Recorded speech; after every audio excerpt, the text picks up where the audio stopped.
It's the giving permission to ourselves to focus on what we would love, what we actually want. We're really good at what we don't want. We all know that very, very well. I think we're more vulnerable around the things we would love because to admit them may mean that our current life situation is going to need to change if we're going to have those things. Or it's so out of the box and unusual for whatever the upbringing we've had that we're too terrified to even let anyone know about what we really want. Yet, if we dare and at least just admit it to ourselves, it's an energizer. It kindles the libido. It kindles the life force in the body. It's very important. Imagine it like heart fire. You feed the fire of your heart. It gives you fuel, inspiration, enthusiasm, and so forth. Yes, that's exactly the point. How can we feel our own fire if you haven't even asked yourself that? And that's why all my clients, they found the most useful is when I give them that burnout bulletproof worksheet.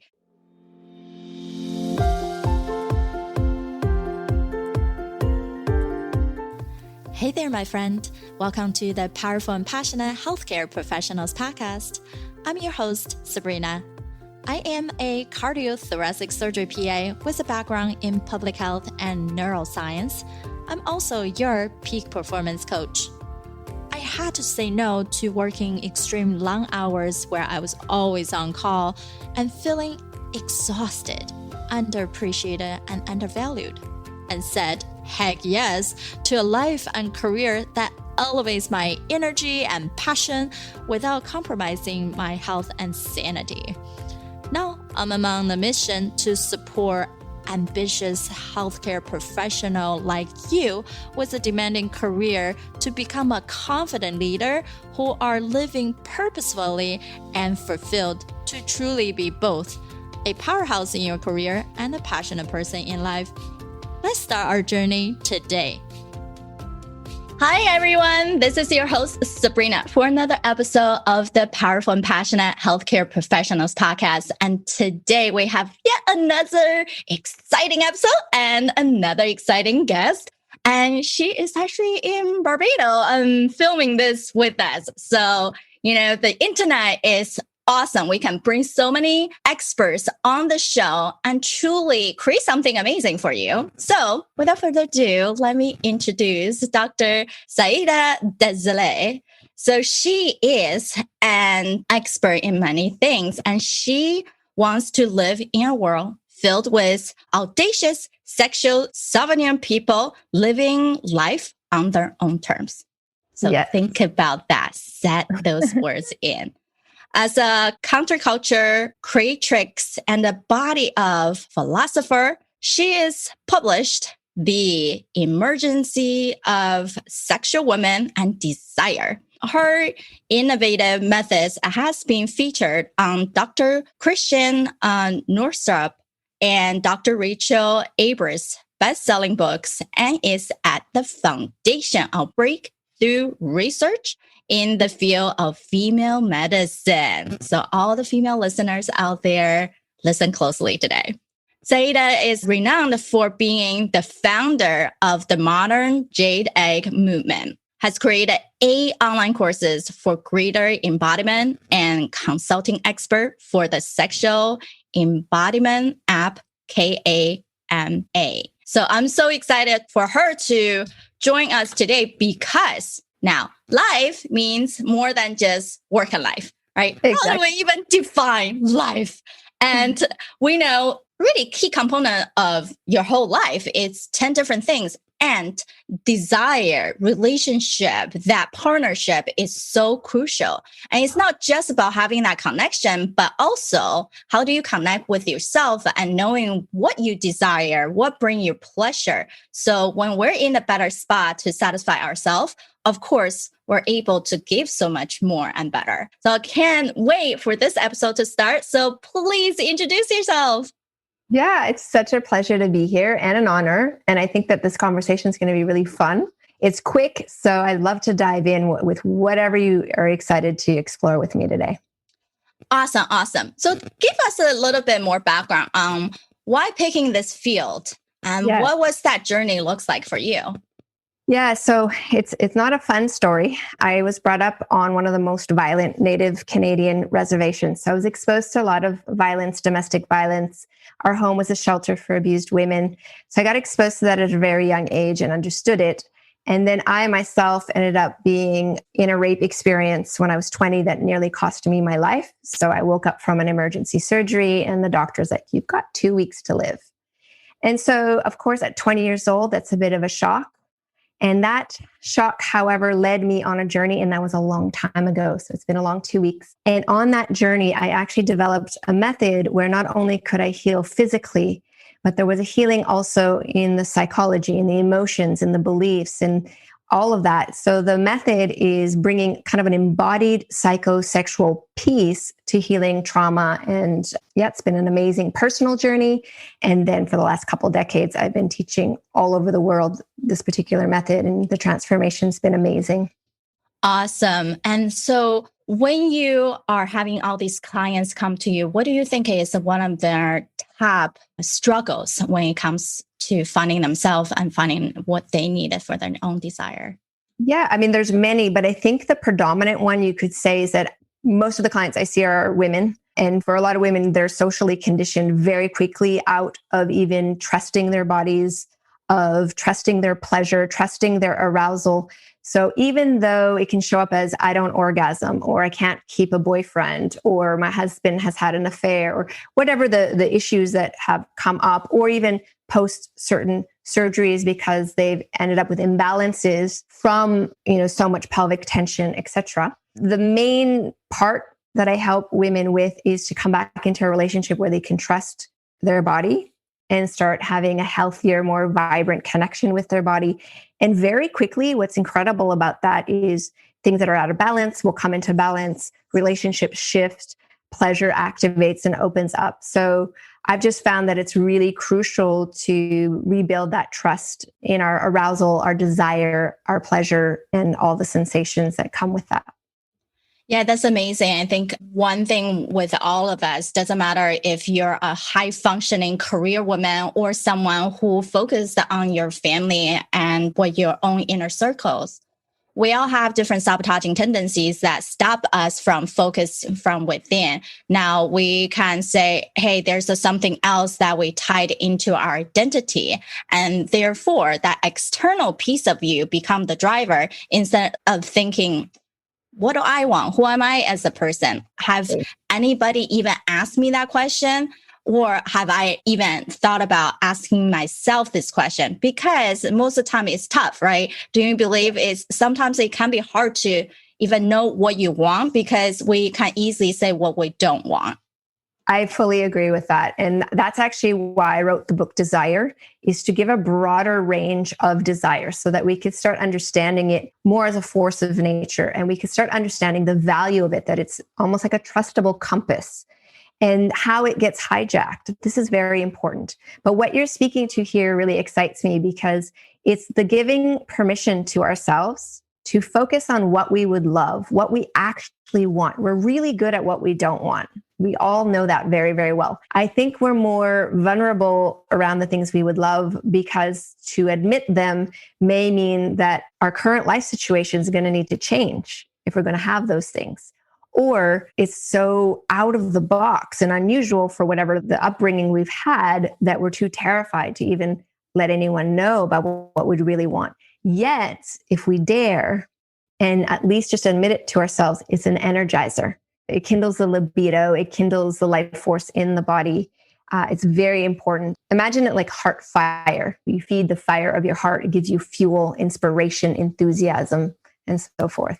Yes, that's exactly the point. How can we feel our own fire if you haven't even asked yourself that? And that's why all my clients, they found the most useful is when I gave them that burnout bulletproof worksheet. It doesn't mean you only burned out in your career. You actually burned out just living life. So if we don't even know, how do I want to show up this week? What are my top 3 priorities that become non-negotiable and they're no longer just good to have? And then how can you even be so true to yourself and to say, hey, I'm going to be courageous. And what does that mean this week? You already gave yourself the direction on if any new opportunity comes, I'm going to try it out. If something going to be difficult, I'm not going to procrastinate and do something that's easier. I wanted to be the courageous person.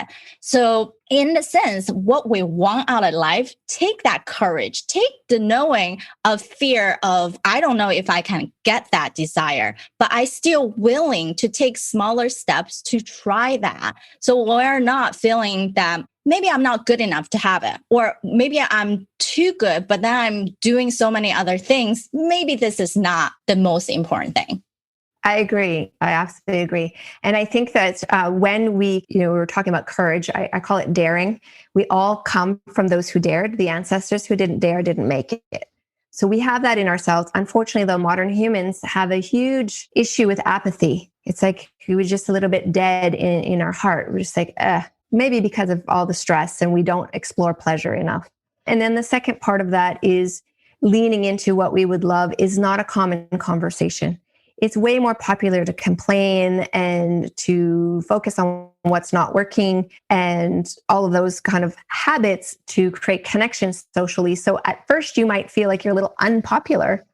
When you start talking about how much you love this thing, and now you're created a schedule where you actually have more space, and in that space you're doing things that are pleasurable. I mean, you sound almost like an alien. And yet, I think that's the counterculture that I was talking about in my bio, is there is a huge counterculture of people who've had enough of being a machine. They really want to reclaim their humanity. That means on the level of emotion, on a level of creativity, on a level of connection, on a level of even career. And those people have understood that pleasure, in terms of how the systems work in our body, is what runs everything optimally. It's not negotiable. And I'm not just talking orgasm and sexual pleasure. I'm talking about being in a state where you're not perpetually in high state of arousal, alert, like where's the next shoe going to drop, but in a more receptive, creative place where you're rejuvenating, resting, and then using arousal when it's appropriate, but not constantly aroused 24/7. So true. Listen to that. Even rewind this part and listen to that part. We think about primitive brain, right? When we talk about a neuroscience breakdown, yes, it's simple as fight and flight. That's what we do constantly. And study being shown that for any one negative thought and experience, take at least 3 positive ones to replace. And it's not even just about thinking positively. So in positive psychology, we don't say, oh, just thinking positive things will turn around, right? That's why people write journals and write these gratitudes, and they don't work, because it's not just about doing the positive thing, but intentionally shifting and knowing the right things to do. And in a way, sometimes our brain just firing neurochemicals in the imbalanced way. And we have to understand sometimes it's just your tendency. It's just that part of our brain that is not functioning. It's not you. And society somehow put us in a spot of, if we complain, and some people just want people to be heard, right? Like everyone like to be seen, to be heard, to be felt, to be connected. But if we're sending out the message is continuously complain, the negativity thing, other people are going to feedback on that as well. And the more and more you dump into your family, your friends, then they also don't want us to stay in that spot. They also wanted to love, to have joy. So if we can think differently, okay, I admit that I'm angry about the situation. At least I felt that, right? At least I honor that emotion. But how can I see in this situation, what's the thing that I can do differently? What can I do so I can walk out of that? What we talk about being daring, being courageous, to do something else, so we're not stuck in that spot, right? So what are some of the methods that you have been helping your clients to change their mentality? I mean, there's because of this past year has been a high stress year for the majority of people. There's been some very basic things that I've shared publicly that are really important to create healthy modulation between the aroused state of the nervous system and the relaxation, rejuvenation state. And that's hyper important for immunity, mental health. It's like so important for mental health. And we've got a lot of mental health things going on now. So one of the things is just to shake. It's literally when something weird goes, or, our lives are messy. They're not perfect. And if we can accept that there's sometimes a messiness to being human, when it is a messy moment, we can learn to shake, and you shake your whole body at least for a minute. What that does is it resets the whole nervous system. So that's very, very important so that stress doesn't become the default story and you're holding it in a very particular pattern. So shaking, you see animals do it all the time. If something's very stressful, you want to move. You want to let your body tremble and shake. Another is a very simple breath that helps to modulate the vagus nerve. And the vagus nerve helps to control, again, the sense of alarm or relaxation. And the more tone this nerve has, it means the more ability it has to go back and forth, the more healthy we are physically, mentally, emotionally. And that practice is very easy. You just make an O shape with your mouth. You take a breath in. And when you exhale very slowly through that O shape. And the slower you go, the more your heart rate will slow down. And then you're also, with the sound that your ears hearing, it's transferring, oh, that's a relaxation sound. You inform the vagus system. We're now entering a relaxed state. Even if it's stressful around you, you want to practice modulating in stressful situations to get yourself more relaxed, because you can think more clearly. If you're stressed, this part of the brain isn't active. The amygdala will be active. The front part, the creative part, offline. So to bring that online, have more creativity, to bring some kind of innovation even to the stressful experience, we need to have that healthy modulation. Amazing. So I know our medical community gonna love this. As healthcare professional, we're always constantly on the go, and it just become a culture of defaulting. Client means our patients come first. So you have to do XYZ. That's just an excuse you give to yourself. It's just an excuse society had put on us. But if you're not in a better spot, I always say, stop asking me about productivity strategies. I can help you get there. But without the basic stamina and energy and knowing where you're even at, like our cell phone, we always know how much battery left on our phone. But do you know how much battery left in your own body? So if we quickly can do these little quick exercises, think about how important that is. It's not just about like breathing in, right? We know that's actually panic attack when we're hyperventilating. And it's about the slow breath out, feeling the vibration of the air, the sound.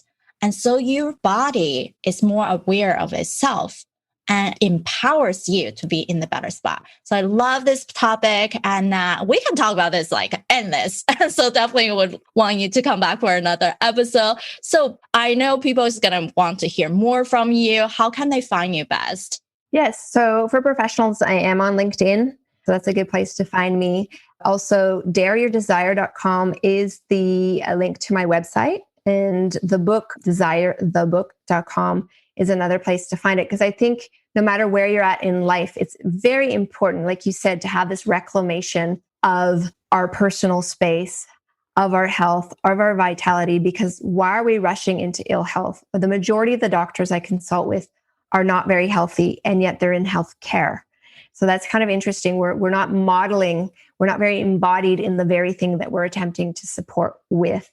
So that embodiment, that limbic resonance, if you understand the limbic system, it's an open circuit. So what you're feeling, that dominant state, gets transferred to your patient and client.